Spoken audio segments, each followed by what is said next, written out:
You Too Deserve Apples by Short Skirts and Explosions.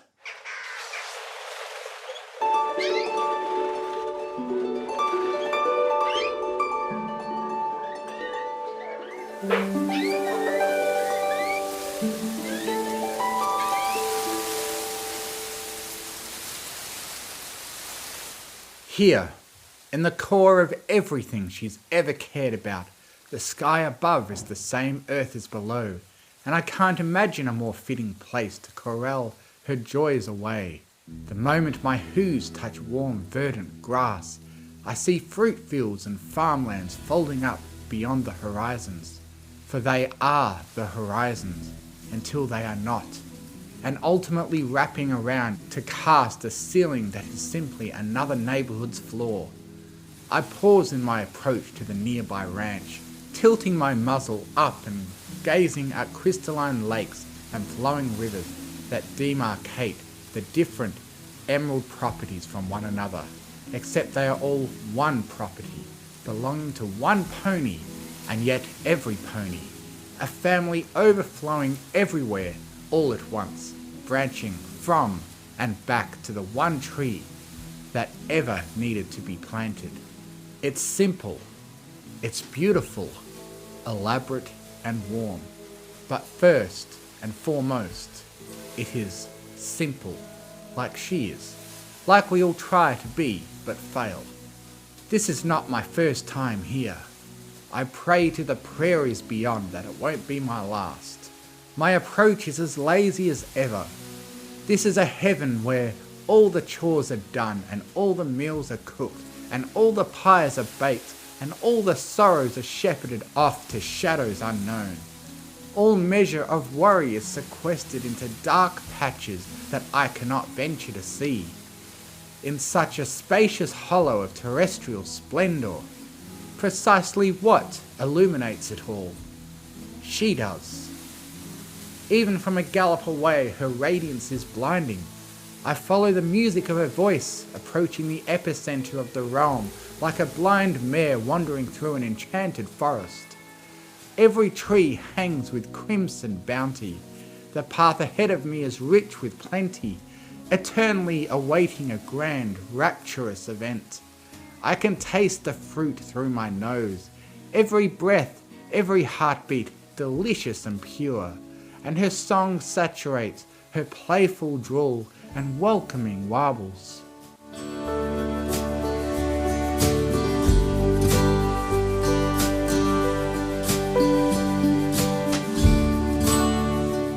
Better not wait too long or they won't be ripe no more. Ahead of me, in a twirl and a toss of her mane, she hooves baskets full of produce to fellow equines and sends them on their merry way. She is living gold, full of freckles and friendship. 10,000 years have dusted the depths of my mind, and is still not enough to fathom the weight of her generosity. So don't be too fastidious like yo. Sit down and have your fill. Nothing is more delicious than the here and now. And if I do say so myself, I reckon it's all plucked as fresh as can ever be. Just fit for a princess, you can mark my words. Friends, sisters, brothers, they all laugh and thank her for her hard work and labour. I spot droves of ponies gathering at an endless picnic table that wraps around the world and back to where I arrive at the sacred entrance to a solitary ranch. There are enough plates to feed civilization 10 times over, and every juice-stained muzzle above its place is smiling, fit and full, but not nearly as much as her. Whoo-wee! Boy howdy if I done and buy her a dinner that served right on time. She turns, her emerald eyes sweeping, bathing, then cascading all over me. A delightful rinse, without fail. Well, good afternoon, Sugar Cube, she says, as if it's the first time she's ever seen me. All of the mortal innocence of that fragile, precocious world, hers flows the furthest. Are you fixing to have yourself a plate of Vietties? If so, kick your horseshoes off and grab a seat. She winks, freckles like comets, flashing and returning and accompanying her country hum. There's plenty for every pony. 1,000 apologies, I say. I keep my smile reserved, a space beyond this warm, warm sphere that cocoons her. But I did not come here to partake, at least not in the sustenance. Poof! Sustenance! She slaps her knees and guffers. Even a heart as old as mine lifts with each squeaky chortle. Did ya just fall off the train from Manhattan or something? The truth is a great deal more complicated. Wait a tit. She squints, those green pools bubbling with curiosity. There's a mighty fancy air about you, miss. Have you been around these parts before? Oh, I sigh, swimming. A few times. If I may be so bold, reckon you got a regal taste to your voice. I arch an eyebrow. Is that a fact? Oh! She jumps back so hard, her hat nearly falls off. Smack my brow! Miss Appaloosa! From that there pageant a few years back, you really did look pretty as a palm. What with that wreath of moonflowers you was wearing? Am I right or am I right? Another exhale. I can already feel this moment slipping. It only ever vanishes faster. I savor the last flicker of warmth with a soft breath. I would say that's enough of a truth to suffice. Ain't no such thing as a sufficient truth, Miss Appaloosa. She reaches into a bottomless barrel of apples and grabs a sample. There's the way things is, no stretch to it. She rubs the fruit against her fuzzy coat, adding an extra glint to its already immaculate shine. If there happens to be a call for a hiding and shaming, well, she bequeaths me with the apple, along with a motherly smile. All that needs to be done is for us to change, then there's no need for any other nonsense, you hear? I take the apple from her. The reflection on the surface has no face. I wonder who or what she sees when I arrive. If this Miss Appaloosa has nearly as much to regret about, as if it all too melts away nearly as easily when her consciousness drifts through this happenstance heaven. You, more than any pony else, deserves to know the truth, I say in a dull tone. Now just what you going on about, missy? She side chuckles. Namely the fact. I look up at her. I must be soft. I don't want this place to collapse as well. I've witnessed that too much over the eons. That you will be seeing far less of me for a while. Oh? Her ears curve. It's the first dip in her otherwise ecstatic countenance that I have witnessed since arriving. Duty is calling you elsewhere, darling? Quite the opposite, really, I say. My sister and I, we are retiring, for lack of a better term. Poof, please, sugar cube. The dazzle in her eyes is the same as her freckles. She hoofs another smattering of apples to even more visiting neighbours before pointing them in the direction of the equatorial picnic table. Just how can any pony retire from being a beautiful purdy cow filly? My heart falters. I almost lose my anchor, threatening to scatter this subconscious projection into a million broken pieces. Okay, now I've fully remembered what I will miss the most about this place. Such pure, unmitigated, heartfelt admiration for all that lives and tastes and works to live and taste another day. I suppose it's far too complicated to explain. I swallow a lump down my phantom throat. I can't revel in those emerald pools, not anymore, or else I might melt permanently into this place. And it doesn't mean that I will never ever return to this domain. Ha! Well, that's a relief. She leans back against a tree and tilts the brim of her hat back. A friendly face like yours would sure be ashamed to be missed out on regularly. It's yet to be determined who or what will take on the labours that I have personally seen to nightly since time immemorial. I gaze off at the horizon that bends to become the sky, and then the sunrise, and then the sunset, and then back here. And it won't be my first sabbatical, as it were. a delicate breath. I was gone for a very, very long time before. The way I see it, she shrugs before plucking a string of grass from the soil below and chewing it betwixt her teeth.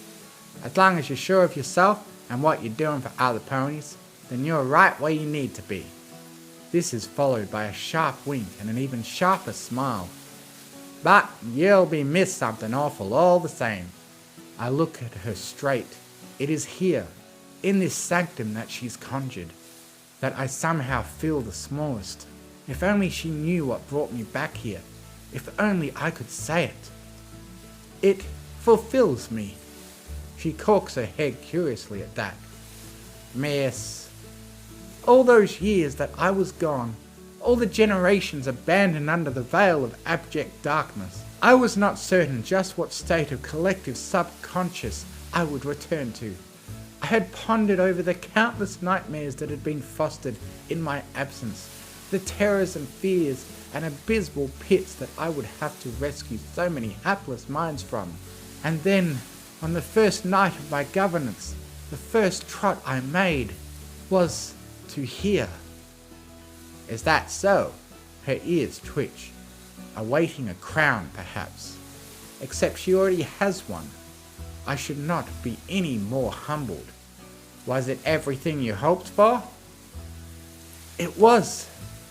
I start. It is. I stumble. Warm.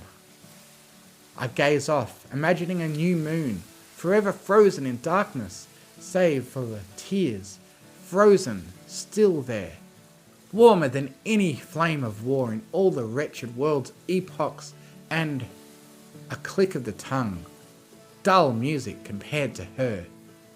I realized the nightmares were only ever me. Now, that don't seem quite right, Miss Appaloosa. Her face is long, soft, a new pool to drown this hollow home, and perhaps that's why it ever had a vacuum to begin with. It was in want of apple filling, delicious and wholesome in all the right places, so that there's no room left for any doubts. You seem like alright pony folk to me, and even if you've made a few mistakes along the way, reckon you ain't nothing so big that can't be fixed. And so I came back. I looked at her again, the tiniest I've ever been, a little pony in her shadow, perhaps a seed to contemplate the tree she branched from, but ultimately hopeless, wanting, weaning, again and again and again. I could not help myself, I suppose. You have given me so much hope, merriment, and truth these past few years of night, Miss Applejack. I stand as tall as I can, which is also deliciously futile, but it no longer pains me. A portion of this upcoming retirement is to measure ourselves among mortals. My sister and I can't thank a more apt teacher. I wish there was a way I could properly thank you, especially since I won't be blessed with visiting a place quite as often as I desire to. She merely shakes her smiling head. No need to go into all that hogwash, ma'am. She pulls her hat off and bows. Gold touches earth, and the sky ripples with her voice. It's simply our hospitality. I smile, and what fine hospitality it is. Now, she stands back up from the tree, slaps her hat back on her head, and motions towards the barn. Since we've gotten that out of the way, why don't you join us for some good old-fashioned hold-down? Every pony from 100 towns over have come to join the fun. Would be ashamed to miss it. I'm afraid I cannot, I say. I must be departing now. Ah, well, the moment you come back to this here ranch, Miss Appaloosa, you'll be as welcome as the moon in June. I open my eyes. A marble floor stretches beyond the throne. Dim blue torches illuminate a stretch of polished granite that frames a balcony overlooking the equestrian countryside. Starlight bathes the pastures and fields in the shadow of the Canterlot Mountains. Somewhere a tiny speck amidst the great grey malaise of it all. A little pony dreams not of yesterday's life or tomorrow's death, but of now, the space between beats, and the warmth of excitement that comes with contemplating just how right everything is when you're exactly where you need to be.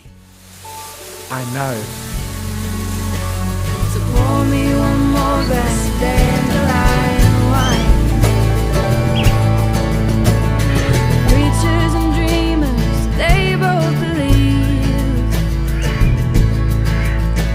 in the patterns and powers that we can't quite see. You can spend your life guessing or look for the signs. Sit back and sip on that dandelion wine. Oh, my life, I've known some things you can't control. You can make plans, but they'll change most times. So pour me one more glass of dandelion wine. Pour me one more glass of dandelion wine.